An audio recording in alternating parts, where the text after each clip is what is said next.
నమస్తే. ఇన్నాళ్ళు నన్ను సపోర్ట్ చేస్తూ, ఎంకరేజ్ చేస్తూ మీ ప్రేమని నాకు అందిస్తున్న ప్రతి ఒక్కరికి కృతజ్ఞతలు. అలాగే ఈ వీడియో కూడా ఖచ్చితంగా మీకు ఉపయోగపడుతుంది. లైక్, షేర్ అండ్ సబ్స్క్రైబ్ చేసి మీ సపోర్ట్‌ని నాకు అందించండి. అలాగే ఈ వీడియో పట్ల మీకున్న అభిప్రాయాన్ని కామెంట్ సెక్షన్‌లో కామెంట్ చేసి తెలియజేయండి. ఇప్పుడు వీడియోని చూద్దాం. నమస్తే, వెల్కమ్ టు అవర్ ఛానల్. నేను పద్మిని. ప్రస్తుతంతో పాటు ప్రముఖ ఆధ్యాత్మికవేత్త, వాస్తు జ్యోతిష పండితులు, లలిత ఉపాసకులు, వాస్తు జ్యోతిష శిక్షణ నిపుణులు బ్రహ్మశ్రీ నానాజీ పట్నాయక్ గారు మనతో పాటు ఉన్నారు. మాట్లాడతాం సార్. నమస్తే సార్. శ్రీమాత్రే నమః. సార్, బోర్డు మీద ఆల్రెడీ రాశారు, శని వక్రగతి జరగబోతోంది. 4 నెలలు సార్, 4.5 నెలలు దాదాపుగా మనకి 29 జూన్ నుంచి 15 నవంబర్ వరకు ఉంటుందండి. అంటే ఏమీ లేదు, ఇది ఈ వెనక్కి తిరిగి ఉన్నట్టుగా కనిపిస్తుంది, కానీ మనకి సర్క్యులేషన్ లో వెనక మకర రాశి మకరం వైపు తిరిగిన ఫలితాలు వస్తూ ఉంటాయి. దానివల్ల ప్రతి లగ్నం వారికి, లగ్నం తెలిస్తే లగ్నము, లగ్నం తెలియకపోతే రాశి వారికి మంచి విషయాలు ఉంటాయి. ఇందులో పాజిటివ్ ఉంటుంది, జాగ్రత్తలు తీసుకోవాలి. అదేవిధంగా ఇది వక్రగతి వల్ల పర్టికులర్ గా ఈ వక్రించిన శని దీన్ని చూస్తున్నాడు.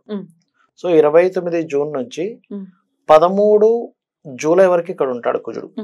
సో 29, 13 వరకు, అంటే దాదాపు ఒక 15 రోజుల పాటు ఇది ప్రపంచ వ్యాప్తంగా కానీ దీని ప్రభావం ఉంటుంది. అంటే ఎట్లాంటివి సార్? విపత్తులు అట్లాంటివి? విపత్తులు అదేనండి. ఇప్పుడు కామన్ గా మీరు గమనించినట్లయితే ఈ శని సామాన్యంగా చూస్తుంటేనే మనం గతంలో కూడా చెప్పుకున్నాం, పేరుకు వర్షాకాలంగానే ఎండలు బాగా వస్తూ ఉంటాయి. ఒక పక్క బాగా ఎండ వస్తుంది అనేసరికి ఇంకో దగ్గర విపరీతం వర్షం పడుతూ ఉంటుంది. అంటే ప్రకృతిలో ఏదైతే బ్యాలెన్స్ అనేది తప్పుతుంది, శని కుజులు ఎప్పుడైనా వీక్షించుకుంటున్నా కూడా. అయితే దీనివల్ల మాత్రం ఎట్టి పరిస్థితుల్లో ఇప్పుడు చూడండి, మనకి ఈ ఫ్లష్ ఈటింగ్ బ్యాక్టీరియా ఏదో అంటున్నారు, దాదాపుగా 2006లో వచ్చింది జపాన్లో. ఇప్పుడు కాదు, 2004లో వస్తే 2006లో దాన్ని డిటెక్ట్ చేశారు. 2006 నుంచి ఉన్నటువంటిది, అదేం కొత్తగా ఇప్పుడు ఇండియాకి వచ్చేసి ఏదో అయిపోతుంది అనుకునేటువంటి భయం అయితే పడాల్సిన పని లేదు. కాకపోతే ఈ కాంబినేషన్ వల్ల ఏమిటంటే ప్రపంచవ్యాప్తంగా కానివ్వండి, దేశాల వారిగా కానివ్వండి, మనకి రాష్ట్రాల వారిగా కానివ్వండి, అనవసరమైన గొడవలకు దారితీస్తూ ఉంటుంది. సాధారణంగా ఇది మనకి క్రోధినామ సంవత్సరం. కుజుడు ఓన్ హౌస్ లో ఉన్నాడు. ఇన్ని రోజులు శని చూస్తున్నందుకు ఆల్రెడీ జరుగుతున్నాయి. వక్రించి చూస్తున్నప్పుడు ఇంకొంచెం డిఫరెంట్ గా గొడవలు. అందులో ముఖ్యంగా సరిహద్దుల్లో ఉండేటువంటి ఈ భద్రతను కల్పిస్తున్నటువంటి ఈ యొక్క సైనికులు కానీ, పోలీస్ డిపార్ట్మెంట్ మీద కానీ కాస్త ఎక్కువ ప్రభావం చూపిస్తుంటుంది. వాళ్ళకి కొన్ని స్ట్రిక్ట్ రూల్స్ ఇవ్వడం, ప్రెషర్ ఎక్కువగా ఉంటుంది. ఎందుకంటే వక్రించిన శని చూస్తున్నాడుగా, అందుకని. అండ్ అదే విధంగా కొన్ని అల్లకల్లోలకు సంబంధించిన దేశవ్యాప్తంగా, ప్రపంచవ్యాప్తంగా ఏదైనా కొన్ని నిర్ణయాలు తీసుకునేటప్పుడు మనకి పిఎంలు కావచ్చు, వాళ్ళు ఆ నిర్ణయాలను కొంత వ్యతిరేకిస్తూ కొన్ని అల్లర్లు జరగడం కానీ, కొన్ని తీవ్రమైన నిర్ణయాలు తీసుకోవడం కానీ, ఇటువంటివి జరుగుతూ ఉంటాయి. అదొకటి మెయిన్ గా చూసుకోవాలి ఈ శని వక్రగతి అండ్ ఈ కుజుడు దృష్టి పడడం వల్ల. అయితే ద్వాదశ రాశులకి కూడా డెఫినెట్ గా ఆయన ఇచ్చేటటువంటి ఫలితాలు ఉంటాయి కదా సార్? డెఫినెట్ గా మార్పు ఉండబోతోంది. ఎందుకంటే అష్టమ శని, అర్ధాష్టమ శని, ఏలినాటి శని వాళ్ళకి ఎలాగో అలాగే ఉంటుంది. కానీ అష్టమ శని, అర్ధాష్టమ శని వాళ్ళకి ఏమైనా డిఫరెన్సెస్ ఉంటాయా?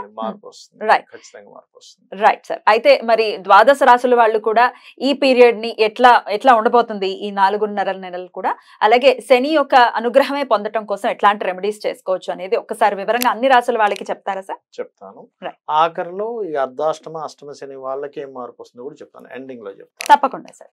ముందుగా మరి మేషరాశి వారికి ఎలాంటి ఫలితాలను ఇవ్వబోతున్నారు సార్? ఫస్ట్ ఆఫ్ ఆల్ ఏంటంటే లగ్నం చూసుకోవాలండి. ఎప్పుడు కూడా లగ్నం తెలియదు అనుకునేటువంటి వారు రాశిలోకి వెళ్ళొచ్చు. మేష లగ్నం వారికి ఇచ్చే మంచి ఫలితాలు ఏమిటి ఇక్కడ? మంచిగా ఉంటాయా? మంచిగా ఉంటుంది. అయ్యో, ఏ ప్లానెట్ అయినా ఒకటే గుర్తుపెట్టుకోవాలి, ఒక ప్లానెట్ ఒక రాశిలో ఉంది లేదా వక్రించింది, పాపకత్తిరిలో ఉంది, శుభకత్తిరిలో ఉన్నప్పుడు అది మంచి ఫలితం ఇవ్వడానికి కూడా స్కోప్ ఉంటుంది. పాపకత్తిరిలో ఉంటే తక్కువ మంచి ఫలితాలు ఇస్తుంది, శుభకత్తిరిలో ఉంటే ఎక్కువ మంచి ఫలితాలు ఇస్తుంది. సో ఇక్కడ దీనికి ఎక్కడ కూడా పాప శుభ కత్తెరలు ఏం లేవు, సింగిల్ గా ఉన్నాడు, వక్రించున్నాడు. ముందు రాహు ఉన్నాడు కదా సార్? ముందు రాహు ఉన్నా ఇది వక్రిస్తున్నాడు, కత్తెరి పడాలి. ఇప్పుడు ఒక ప్లానెట్ ఉంటే సరిపోదు, వెనకాతలో ఇంకో గ్రహం ఉండాలి. అప్పుడు 2 గ్రహాల మధ్య ఉండేటువంటి దాన్ని తీసుకుంటాం.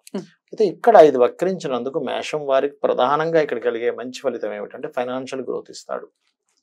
అలాగే వివాహ సంబంధించినటువంటి విషయాలను యాక్టివ్ చేస్తాడు. అంటే ఎప్పటి నుంచో వివాహం అనేటువంటిది కుదరటం లేదు, ఇప్పుడు కుదిరేలా జరుగుతుంది. ఫైనాన్షియల్ గ్రోత్ ఉంటుంది, రుణాలు లభిస్తాయి, ఎవరికో ఇచ్చిన డబ్బులు కాస్త వెనక్కి రావడానికి ఆస్కారం ఎక్కువ పెరుగుతుంది, కొత్త కొత్త పరిచయాలు పెరిగేలా చేస్తాయి. దీంతో పాటు వ్యాపారం ఒకటే కాదు, నేను ఉద్యోగం కూడా చేస్తాను, ఎందుకంటే వ్యాపార స్థానంలోనే వక్రించాడుగా, నేను ఉద్యోగం కూడా చేస్తాను, ఉద్యోగ స్థానానికి వెళ్తున్నాను కాబట్టి రెండు చేసేటువంటి స్కోప్ పెంచుతాడు. ఇవి ఇచ్చే మంచి ఫలితాలు. మరి జాగ్రత్తలు ఏమిటి అంటే, ఈ వక్రించినప్పుడు పర్టికులర్గా ఏంటంటే ఏదైనా ప్రాపర్టీస్ తీసుకునేటప్పుడు జాగ్రత్తగా ఉండాలి. అమ్మడానికి బాగుంటుంది కానీ కొనుగోలు చేయడానికి మాత్రం సరైనటువంటి ఇది ఇవ్వదు ఇక్కడ. అది మెయిన్ గా గుర్తుపెట్టుకోవాలి. అలాగే మరొక విషయం ఏంటంటే ఇక్కడ సంతానం కోసం ప్రయత్నం చేసేటువంటి వారు కూడా కొద్దిగా జాగ్రత్త తీసుకోవాలి. సంతాన ప్రయత్నం ఒకటి అండ్ కన్స్ట్రక్షన్ రిలేటెడ్ వాహన గృహ సంబంధించిన కొనుగోలు చేసేటప్పుడు కొంచెం చూసి కొనుగోలు చేయాలి, అంతేగాని ఏదో విపత్తు ఏదో అయిపోతుందని కాదు.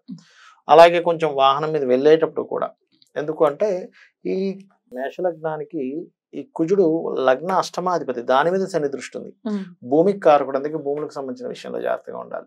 సో వాహనం మీద వెళ్ళేటప్పుడు జాగ్రత్తగా ఉండాలి. ఈ జాగ్రత్తలు ఖచ్చితంగా తీసుకోవాలి వీరు.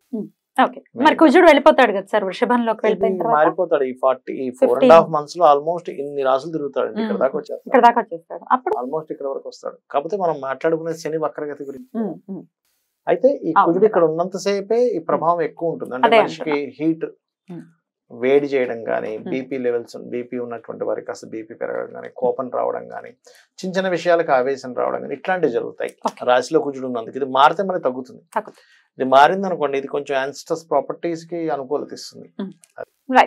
మరి వీళ్ళు అన్ని విషయాల్లో అనుకూల ఫలితాలు రావడం కోసం ఎట్లాంటి రెమెడీ చేసుకోవచ్చు సార్? వీళ్ళ అనుకూల ఫలితాలు ఎప్పుడైనా మేషలగ్నం వారు గుర్తుపెట్టుకోండి, అనుకూలమైనటువంటి ఫలితాలు రావాలంటే సూర్య నమస్కారాలే. ఎందుకు అంటే మనం ఎవరైనా సరే ఏదైనా ఒక డిఫరెంట్ ఇబ్బంది పడుతున్నాము అంటే పూర్వజన్మ కర్మ మనల్ని ఇబ్బంది పెడుతుంది, దాన్ని తగ్గించేది మన ఉపాసనా దేవత. వీళ్ళకి సూర్య నమస్కారాలు మించింది మరొకట్లేదు. అయితే జనరల్ గా అందరూ చేసుకోవాల్సింది వేరు. ఈ కాంబినేషన్ ఉన్నప్పుడు ఏంటంటే అనాకలిత సాదృశ్య చుబుక శ్రీ విరాజితాయ నమః లేదా శ్రీమాత్రే నమః చేసుకోవడము, వారాహి అష్టోత్తరాలు చేసుకోవడము, అదేవిధంగా కాలభైరవ స్తోత్రం చేసుకుంటే దాని ప్రభావం మీ ఏ లగ్నమైనా ఏ రాశి అయినా పనిచేస్తుంది. సో ఈ 4.5 నెలలు కూడా మేషరాశి వారికి ఇచ్చేటటువంటి ఫలితాల గురించి చాలా అద్భుతంగా వివరించారు సార్. అయితే కామన్ గా చేసుకోవాల్సినటువంటి రెమెడీ కూడా చెప్తాను అన్నారు కాబట్టి అదొకసారి చెప్తారా? మరి కామన్ గా చేసుకోవాల్సినటువంటి రెమెడీస్ ఏంటి సార్? ఫస్ట్ ఆఫ్ ఆల్ ఏంటంటే మనకి విశ్వంలో ఎప్పుడైతే ఫలానా ప్లానెట్ ఒక ఎనర్జీ కలిగిన ప్లానెట్ ఇంకో ఎనర్జీ కలిగిన ప్లానెట్తో వీక్షణలు ఉన్నప్పుడు ప్రకృతిలో మార్పులు వస్తాయని చెప్పుకున్నాం మనం. అంటే ఎండ, వర్షం ఇవన్నిట్లో ఎలా ఉంటుందో జీవుల మీద కూడా దాని ప్రభావం ఉంటుంది. సహజంగానే ఇది క్రోధినామ సంవత్సరం, కొంచెం గొడవలకి ఎక్కువ దారితీస్తుంది. కాబట్టి ఈ 2 గ్రహాలకి పర్టికులర్గా అంటే కుజ శని గ్రహాలకి దీపారాధన చేయాలి. ఇప్పుడు ఎనర్జీ కంట్రోల్ అవుతుంది. అలాగే బెల్లము, క్యారెట్స్ ఈ 2 పదార్థాలని గోవులకు తినిపించడం చేస్తూ ఉండాలి. బెల్లం ఒకటి, క్యారెట్స్ ఒకటి. మంగళవారం, శనివారం తినిపిస్తూ ఉండాలి. వీలైనంత మటుకు ఆంజనేయ స్వామి ఆలయాలకు వెళ్ళడము, ఓం హరిమర్కటాయ నమః అందరూ చేసుకోవచ్చు. లేదా ఓం అనాకలిత సాదృశ్య చుబుక శ్రీ విరాజితాయ నమః. ఎందుకంటే శని వక్రించాడు కదా, అంటే ఈ లాభము కర్మ కనెక్ట్ అయ్యాయి. లాభము కర్మ శనికి సంబంధించిన మంత్రాల్లో అంటే శని అనుగ్రహం కలగాలనుకునేటువంటి దాంట్లో అమ్మవారి మంత్రాల్లో ఇది బ్రహ్మాండంగా పనిచేస్తుంది. ఓం అనాకలిత సాదృశ్య చుబుక శ్రీ విరాజితాయ నమః. దీంతో పాటు ఓం శ్రీమాత్రే నమః ప్రతిరోజు చేసుకుంటే అంటే మనకి బయట ఎలాగున్న పరిస్థితులు మనకి ఇబ్బంది కలగకుండా ఉంటుంది. బయట పరిస్థితులు గొడవలు జరగవచ్చు, రకరకాల అవ్వచ్చు, డిఫరెంట్ అవ్వచ్చు, కానీ వీళ్ళకి సేఫ్గా ఉంటారు ఇది చేసుకుంటే. అండ్ అలాగే ఇంకోటి ఏంటంటే శని వారము మరియు మంగళవారము గోవులకు క్యారెట్స్, బెల్లం తినిపించడంతో పాటు వీలైతే గనక పెరుగన్నాన్ని పంచడం పేదలకి, లేదా గూడాన్నము అంటారు. అంటే మనకి మన బెల్లంతో తయారు చేసిన పదార్థము కొంచెం నెయ్యి కూడా వేసి దాన్ని అమ్మవారికి నైవేద్యం కాబట్టి ప్రసాదంగా కనుక పంచినట్లు. సో ఈ 4.5 months మీరు ఇందాకే చెప్పారు మేషరాశి వారికి మంచి కాలం అనే చెప్పారు. మొత్తం ఓవరాల్ గా ద్వాదశ రాశుల వాళ్ళకి కూడా ఎట్లాంటి రిజల్ట్స్ ఇవ్వబోతున్నారు, శని వక్రగతి అనేది వివరంగా తెలియజేశారు. రెమెడీస్ ని కూడా చేసుకున్నారు. డెఫినెట్ గా ఇవి పాటించుకుంటూ ఈ 4.5 months కూడా అందరికీ పీస్ఫుల్ గా వెళ్ళాలని మనస్ఫూర్తిగా కోరుకుంటూ కృతజ్ఞతలు సార్. నమస్తే.